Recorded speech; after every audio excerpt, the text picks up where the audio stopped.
मैं जयपुर से माधव कुमार माथुर आपका इस एस्ट्रोलॉजी चैनल में स्वागत करता हूं।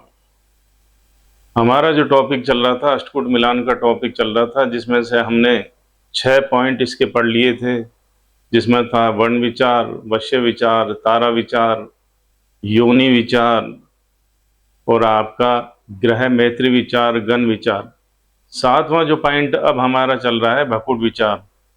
तो जैसा कि मैंने आपको बताया था, जैसे जैसे इसकी नंबरिंग है वैसे वैसे ही इसके पॉइंट मिलते हैं। तो ये 7वें नंबर पे है, तो इसका मतलब ये हुआ कि अगर भकुट विचार मिल जाता है वर वधू की कुंडली में, तो यहाँ 7 नंबर 7 गुण उसको मिल जाते हैं। अब चूंकि 7 नंबर भी कम नहीं होते, 7 नंबर अच्छे नंबर होते हैं, तो इसका मतलब ये भी अपने आप में कोई ना कोई अहमियत तो रखता ही है भकुट विचार। तो भकुट विचार कहते किसे हैं? भकुट विचार का मतलब है से मतलब राशि, तो इसको हम राशिकूट विचार भी कह सकते हैं। यहाँ पर राशिकूट विचार कह लो चाहे भकुट विचार कह लो, तो इसमें यह होता है कि वर और वधू की कुंडलियों की जो राशि है उसके परस्पर मिलान, परस्पर उन दोनों में अंतर करते हैं राशियों में कि किसमें कितना डिफरेंस है। तो यहाँ पर दोनों का परस्पर मिलान, परस्पर संबंध देखा जाता है दोनों की राशियों से। तो यहाँ जो दोष बताए गए हैं भकुट दोष में, एक तो द्वादश का यानी 2 और 12 का दोष बताया गया है। दूसरा जो दोष बताया गया है यहाँ पर नवम और पंचम का दोष बताया गया है। तीसरा जो दोष बताया गया है वो षडाष्टक का दोष बताया गया है।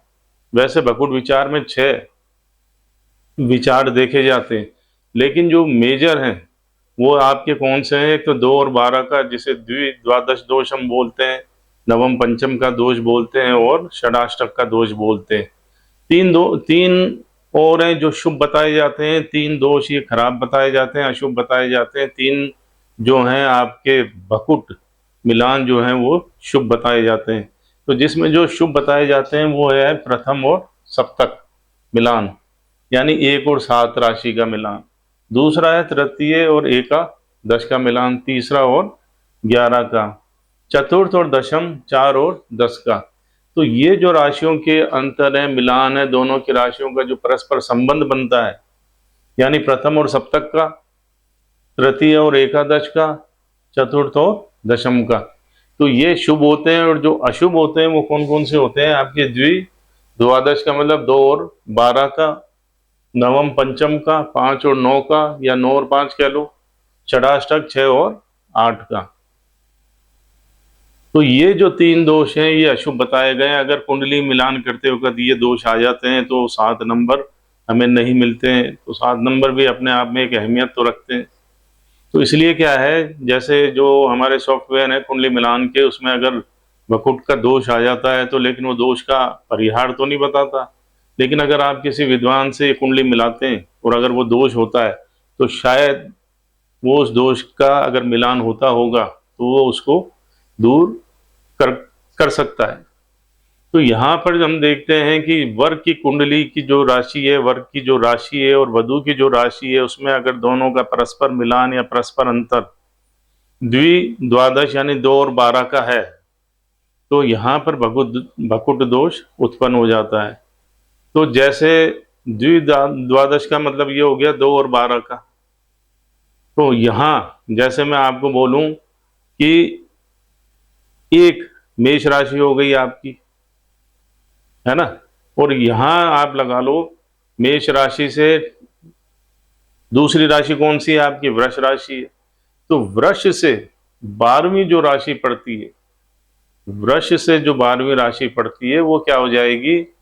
द्वादश का दोष हो जाएगा। जैसे वृष से जो 12वीं राशि पड़ेगी वो मेष ही पड़ेगी, वो मेष ही पड़ेगी। और अगर अपन मेष से काउंटिंग करते हैं वृष तक, तो वो दूसरी राशि पड़ेगी। तो इसको हम क्या बोलेंगे? द्वादश। मतलब मेष से अगर हम गिनते हैं तो वृष दूसरी राशि पर आती है, और अगर वृष से हम मेष तक गिनते हैं तो 12वें नंबर पर कौन सी राशि आएगी? मेष राशि। तो ये दोष क्या कहलाएगा? आपका द्वादश का दोष। इसी तरीके से पंचम और नवम या नवम और पंचम का दोष होता है। तो जैसे पंचम से आप ले लो सिंह राशि हो गई, सिंह से नवीं राशि कौन सी बनती है वो आप लगाओ, तो वो क्या होगी? आपकी नवम और पंचम का दोष हो जाएगा। तो पांचवी से नवीं राशि और नवीं से पांचवी राशि, तो 5 से आप नवीं राशि देख लो, 5, 6, 7, 8, 9, 10, 11, 12, 1, यानी एक राशि मेष राशि हुई और पांचवी राशि कौन सी हो गई? सिंह राशि। सिंह राशि से आप गिनोगे मेष राशि तक तो 9 होंगे, और अगर मेष राशि से सिंह राशि तक आप अगर गिनते हो तो 5 आएगी, पांचवी राशि आएगी। तो ये जो दोष हुआ नवम पंचम का कह लो चाहे पंचम नवम का, ये दोष हुआ। तो यहाँ पे जो हुआ एक तो मेष और सिंह का हो गया, और वहां जो द्विद्वादश का था वो मेष और वृष का हुआ। अब इसी तरीके से हम षडाष्टक की बात करें कि षडाष्टक दोष कौन सा हुआ, तो षडाष्टक का मतलब 6 और 8 का दोष। तो यहाँ छठी राशि, तो आप छठी राशि कौन सी? कन्या ले लो।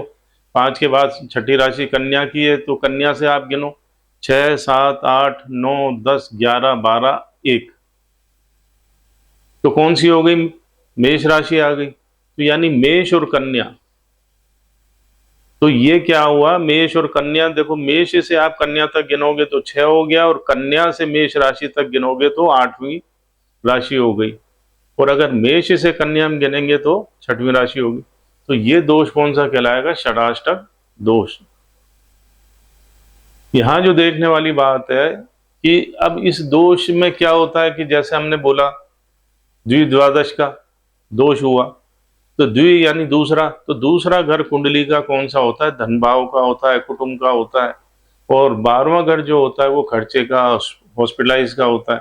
तो अगर ये दोष होता है तो एक तो धन की कमी सारी उम्र रहती है, सारी उम्र का मतलब अधिकतर धन की कमी रहती है। और धन की कमी क्यों रहेगी? कि उसके हॉस्पिटल के खर्चे, अनएक्सपेक्टेड खर्चे, क्योंकि जो 12वां भाव है वो खर्चे का है, और अनएक्सपेक्टेड यात्राएं, तो मतलब खर्चों का प्रभाव ज्यादा देखने में आता है, पैसा जुड़ता नहीं है, पैसे धन की कमी रहती है, तो इसलिए इस दोष को बताया गया है। दूसरा आपका जो है पंचम और नवम का दोष है। तो पंचम भाव संतान का है और नवम भाव आपका भाग्य का है। तो यहाँ अगर ये दोष होता है नवम पंचम का, तो एक तो भाग्य की हानि होती है, भाग्य में चेंजेस, उतार चढ़ाव चलते रहेंगे, धर्म कर्म में मन नहीं लगेगा। और पंचम क्या होगा? संतान पर हानि हो सकती है, संतान को नुकसान हो सकता है। तो इसलिए इस दोष को भी पंचम नवम का दोष बताया है, भारी दोष बताया। तीनों दोषों में जो सबसे खतरनाक, सबसे बड़ा जो दोष बताया है वो षडाष्टक दोष बताया है, क्योंकि 6 और 8 का दोष। छठा घर शत्रु का, बीमारी का, हारी का होता है, और 8वां घर डेथ का होता है। तो अगर यहाँ ये दोष होता है तो जनरली कोई विधवा हो जाती है, कोई तलाक की सी नौबत आ जाती है। तो ये सबसे बड़ा महादोष, भकुट विचार में सबसे बड़ा जो दोष, महादोष बताया गया है वो षडाष्टक का दोष ही बताया गया है। तो इस तरीके से 3 दोष जो है इसमें अशुभ होते हैं और 3 आपके शुभ होते हैं। तो अब दोष तो मैंने बता दिए, लेकिन यहाँ इन दोषों का भी परिहार बताया गया है। तो दोषों का परिहार जैसे होता है, तो मैंने आपको शुरू से ही बता रहा आ रहा हूँ, तो यहाँ भी वही दोषों का परिहार है कि राशि इसकी मैत्री होनी चाहिए। राशि इसकी मैत्री का मतलब कि दोनों की राशियों का जो स्वामी ग्रह है वो मित्र होने चाहिए या मित्र और सम होने चाहिए। इसी तरीके से दोनों की जो राशि है उनका स्वामी ग्रह एक होना चाहिए, मतलब वर और वधु की कुंडलियों की जो राशि है उनका जो स्वामी ग्रह है वो एक होना चाहिए। यहाँ पर नवमांश मैत्री भी देखी जाती है, यानी दोनों की कुंडलियों के जो राशि के नवमांश में जो राशि है उसके जो स्वामी ग्रह हैं उनमें मैत्रिता होनी चाहिए या मित्र सम होने चाहिए। और इसी तरीके से नवमांश शेष की जो एकता है वो उनका स्वामी ग्रह यानी एक ही होना चाहिए। दोनों की जो राशियों का जो नवमांश का जो स्वामी ग्रह है वो एक ही ग्रह होनी चाहिए। तो इस तरीके से भकुट क्या बताता है कि दोनों के वर की राशि और वधु की राशि का परस्पर मिलान और परस्पर राशियों का डिफरेंस, ये क्या कहलाता है? भकुट विचार कहलाता है। तो जैसे मैंने आपको बताया 2 और 12 का दोष, द्वादश का जो दोष है 2 और 12 का, यानी अगर हम वृष राशि से 12वीं राशि गिनते हैं तो वो मेष आती है, और अगर हम मेष से दूसरी राशि तक जाते हैं तो वो वृष आती है। तो यहाँ एग्जाम्पल आपका क्या हो गया? मेष और वृष हो गया। इसी तरीके से मैंने नवम और पंचम का बताया, तो पंचम अपनी कौन सी है? सिंह राशि है। सिंह राशि से नवम राशि तक गिनते हैं तो मेष आती है, और अगर मेष राशि से पंचम तक जाते हैं तो आपकी सिंह राशि आती है। और इसी तरीके से आपका षडाष्टक का हो गया। जैसे कन्या राशि से मैंने आपको बताया था, हम जाते हैं 8वीं राशि तक, तो कौन सी आई थी आपकी? 6, 7, 8, 9, 10, 11, 12, 1, यानी मेष राशि आई। और मेष राशि से हम 6वीं राशि गिनते हैं तो आपकी क्या आई? कन्या राशि। तो कहने का मतलब यह हुआ कि वर की राशि और वधु की राशि जो है उनमें परस्पर अंतर कितना है, कि उनका पारस्परिक संबंध क्या है, तो वो ये संबंध देखा जाता है। और अगर ये प्रथम और सप्तक का संबंध है, तृतीय और एकादश का संबंध है, और चतुर्थ और दशम का संबंध है, तो ये संबंध शुभ माने जाते हैं।